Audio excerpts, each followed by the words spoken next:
VD. Satheesan മന്ത്രിസഭയുടെ രൂപീകരണത്തിൽ group സമവാക്യങ്ങൾ മാറ്റിമറിക്കപ്പെട്ടപ്പോൾ അർഹമായ മന്ത്രിസ്ഥാനം കൈവിട്ടുപോയത് ഷാനിമോൾ ഉസ്മാൻ എന്ന മുതിർന്ന നേതാവിനാണ്.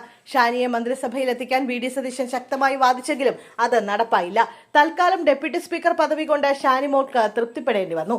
വനിതാ മന്ത്രിയായി ബിന്ദു കൃഷ്ണയും കെ എ തുളസിയും ഇടം പിടിച്ചു. കോൺഗ്രസ് നിരയിലെ ഏറ്റവും സീനിയറായ വനിതാ നേതാവും കെ.പി.സി.സി കോർ കമ്മിറ്റിയിലെ ഏക പെൺകരുത്തുമായി ഷാനിമോൾ ഉസ്മാൻ നിയമസഭ ഡെപ്യൂട്ടി സ്പീക്കറാകും. 1960-ൽ നഫീസത്ത് ബീബി അലങ്കരിച്ച അതേ കസേരയിലേക്ക് 66 വർഷങ്ങൾക്ക് ശേഷം മറ്റൊരു മുസ്ലിം വനിതാ നേതാവ് എത്തുമ്പോൾ അത് ചരിത്ര നിയോഗമായി മാറുകയാണ്. കേരള നിയമസഭയിലെ ഡെപ്യൂട്ടി സ്പീക്കർമാരുടെ പട്ടിക തുടങ്ങുന്നത് തന്നെ വനിതയിൽ നിന്നാണ്. 1957-ൽ EMSന്റെ നേതൃത്വത്തിലുള്ള ഒന്നാം നിയമസഭയുടെ ഡെപ്യൂട്ടി സ്പീക്കറായി തെരഞ്ഞെടുക്കപ്പെട്ടത് കായംകുളത്ത് നിന്നും വിജയിച്ച KO ഐഷാബി ആയിരുന്നു.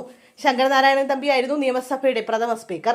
1960-ലെ നിയമസഭാ തെരഞ്ഞെടുപ്പിൽ ആലപ്പുഴയിൽ നിന്നും കോൺഗ്രസ് സ്ഥാനാർത്ഥിയായി നിന്ന് കമ്മ്യൂണിസ്റ്റ് നേതാവ് TV തോമസിനെ പരാജയപ്പെടുത്തിയാണ് നഫീസത്ത് ബീബി നിയമസഭ അംഗമാകുന്നത്. ഡെപ്യൂട്ടി സ്പീക്കറായി ചുമതലയേറ്റ നഫീസത്ത് ബീബി 1964 സെപ്റ്റംബർ 10 വരെ പദവിയിലിരുന്നു. പിന്നീട് നിയമസഭ കണ്ട ഒരേ ഒരു വനിതാ ഡെപ്യൂട്ടി സ്പീക്കർ 1987-ലെ നയനാർ മന്ത്രിസഭയിലെ ഭാർഗവി തങ്കപ്പനാണ്. അതിനുശേഷം പുരുഷന്മാർ മാത്രമിരുന്ന പദവിയിലേക്കാണ് ഷാനിമോൾ ഉസ്മാൻ എത്തുന്നത്. 2019-ൽ അരൂർ ഉപതെരഞ്ഞെടുപ്പിൽ മത്സരിച്ച് ജയിച്ചാണ് ഷാനിമോൾ ആദ്യമായി സഭയിലെത്തിയത്.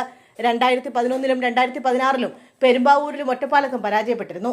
1960-ൽ നഫീസത്ത് ബീബി തെരഞ്ഞെടുക്കപ്പെട്ട് 59 വർഷത്തിന് ശേഷമായിരുന്നു ഇവരുടെ പിൻഗാമിയായി അരൂരിൽ നിന്ന് ഷാനിമോളുടെ ജയം.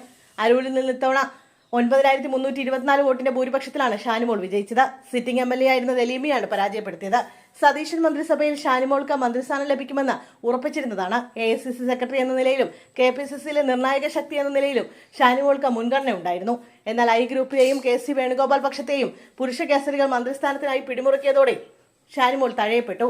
വനിതാ പ്രാതിനിധ്യം വേണമെന്ന മുറവിളി ഉയർന്നപ്പോൾ ഡെപ്യൂട്ടി സ്പീക്കർ പദവിയാണ് ഷാനിമോൾക്ക് ലഭിച്ചത്. കേരള നിയമസഭയുടെ ചരിത്രത്തിൽ വലിയൊരു ഇടവേളയ്ക്ക് ശേഷമാണ് ഇത്തരമൊരു നിയമനം നടക്കുന്നത്. കോൺഗ്രസിൽ ദേശീയ തലത്തിലും അറിയപ്പെടുന്ന മുസ്ലിം വനിതാ നേതാവാണ് ഷാനിമോൾ. മന്ത്രിസ്ഥാനം നഷ്ടപ്പെട്ടതിൽ ഒരു വിഭാഗം അണികൾക്ക് അമർഷമുണ്ടെങ്കിലും ഡെപ്യൂട്ടി സ്പീക്കർ പദവിയിലൂടെ ഷാനിമോൾക്ക് അല്പമെങ്കിലും നീതി ലഭിച്ചു.